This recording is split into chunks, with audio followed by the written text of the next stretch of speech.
अकेले रहने की शक्ति, the power of being alone.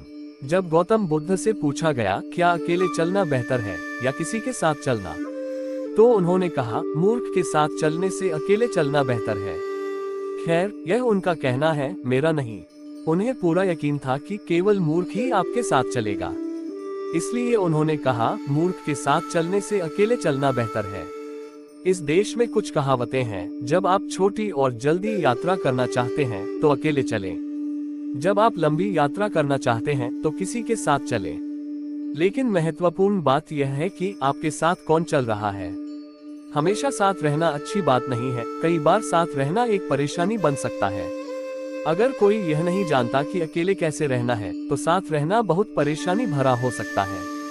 तो सबसे पहले और सबसे महत्वपूर्ण बात, जब तक कि आप जुड़वा न हो तब भी हम अकेले आते हैं और अकेले जाते हैं।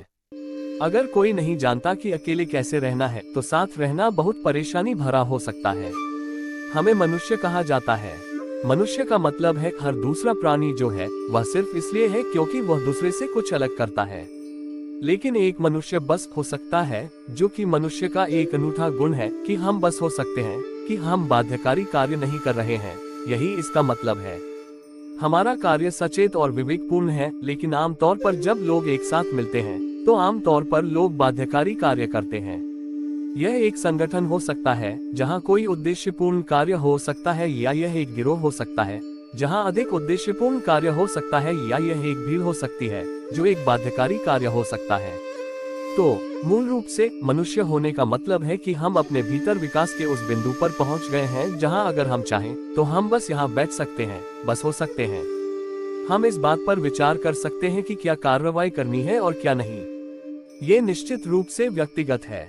जब व्यक्ति एक साथ आते हैं तो हम बहुवचन में हम कहते हैं, लेकिन फिर भी यह व्यक्तियों को ही एक साथ आना है। एक व्यक्ति होने का मतलब है कि आप और अधिक विभाज्य नहीं हैं। इसका मतलब है कि आप बस एक हैं। लोग खुद को खुद के भीतर विभाजित करने के लिए अलग अलग तरीके खोजते हैं। भारत में 10,000 साल के सांस्कृतिक इतिहास के साथ हमने खुद को विभाजित करने के लिए कई तरह के शब्दों का आविष्कार किया है। लोगों के लिए आत्मा, परमात्मा, अहंकार, ये और वह के संदर्भ में बात करना बहुत आम है। लेकिन हर संस्कृति में यह अपने तरीके से होता है।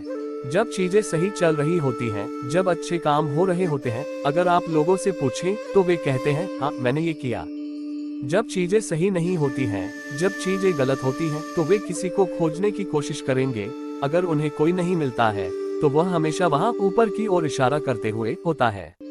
जब वे बहुत बढ़िया होते हैं तो बेशक उन्हें इस बात पर गर्व होता है कि वे कितने बढ़िया हैं। जब वे बुरे हो जाते हैं तो वे कहते हैं यह मेरा अहंकार था। श्रीमान अहंकार हमेशा एक पतनशील व्यक्ति होता है।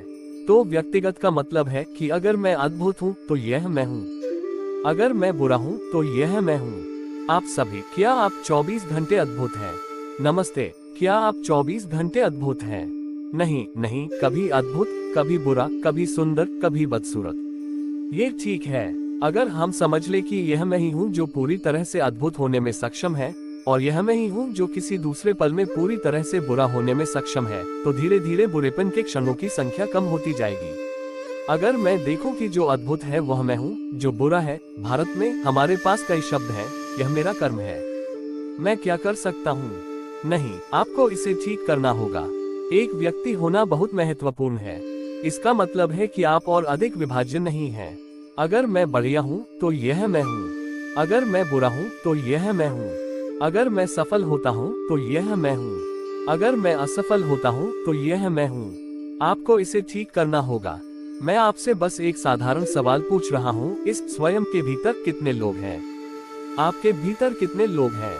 1, 2, सिर्फ एक। अगर आप एक हैं तो आप सामान्य इंसान हैं। अगर आप एक से ज्यादा हैं तो आप या तो सिजोफ्रेनिक हैं या आप पर भूत सवार है। आपको या तो मनोचिकित्सक या भूत भगाने वाले की जरूरत है। लेकिन आप देखेंगे कि जब भी चीजें सही नहीं होंगी तो कोई दूसरा आदमी कहीं से आ जाएगा। इसलिए एक व्यक्ति बनने का मतलब है कि आपने उन सभी पॉप अप को मार दिया और बस कह दिया यह मैं हूँ। ये जो मैं हूँ उसके कई आयाम हैं।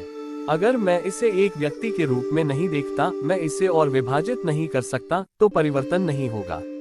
अगर परिवर्तन नहीं होता, अगर लोग उस अवस्था में एक साथ आते हैं, तो समाधान से ज्यादा गड़बड़ियां होंगी।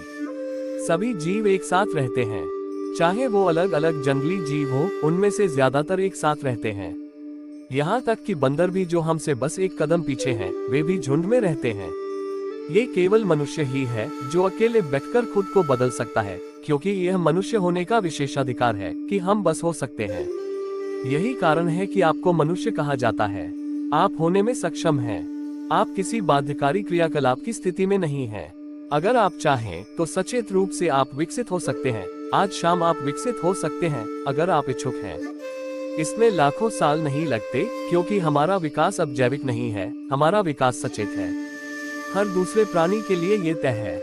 प्रकृति ने 2 रेखाएं तय की हैं, जिनके भीतर हर दूसरा प्राणी रहता है और जाता है। लेकिन एक बार जब आप मनुष्य बन जाते हैं, तो केवल अंतिम रेखा होती है, कोई शीर्ष रेखा नहीं होती। मनुष्य किस तरह बन सकता है, इसकी कोई सीमा नहीं है।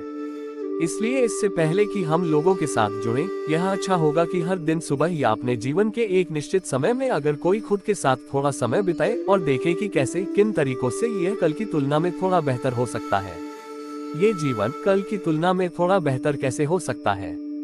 क्योंकि ज्यादातर लोग अपनी जरूरतों के लिए एक साथ आ रहे हैं। जरूरतों को पूरा करने के लिए लोग एक साथ आते हैं। कुछ लोग किसी उद्देश्य या कारण को पूरा करने के लिए एक साथ आते हैं। कुछ लोग खाने पीने और एक साथ रहने के लिए एक साथ आते हैं, क्योंकि वे अकेले नहीं रह सकते। यह एक ऐसी चीज है जो हर इंसान को करनी चाहिए। एक निश्चित समयावधि में आप एक काम करते हैं, सिर्फ 24 घंटे हर चीज से ब्रेक लें। आज नहीं, अभी आप लोगों के बीच हैं। आप कभी कभी सिर्फ 24 घंटे का ब्रेक लें और न पढ़ें, न टीवी देखें, न फोन का इस्तेमाल करें। बस अपने कमरे में बैठे सतर्क रहें, न सोएं। और अगर आप अपने मन की प्रकृति को देखें, तो आप खुद ही प्रमाणित कर देंगे कि यह एक पागल आदमी है। क्योंकि ज्यादातर लोगों का मन किसी एक चीज पर नहीं टिक सकता। जब तक कि वे गतिविधि में न हो, वे बस यहाँ नहीं हो सकते। मनोवैज्ञानिक गतिविधि की बाध्यकारी अवस्था चालू रहती है। जब आप ऐसे होते हैं, तो आप हो नहीं सकते। इसका मतलब है कि आप एक इंसान नहीं हो सकते। होना तो होना ही चाहिए, तभी साथ रहना बहुत समृद्ध होगा। अगर आप अकेले रहना जानते हैं, तो साथ आना बहुत फायदेमंद और बहुत मूल्यवान होगा। इसका मतलब है कि हम सचेत रूप से साथ आए हैं।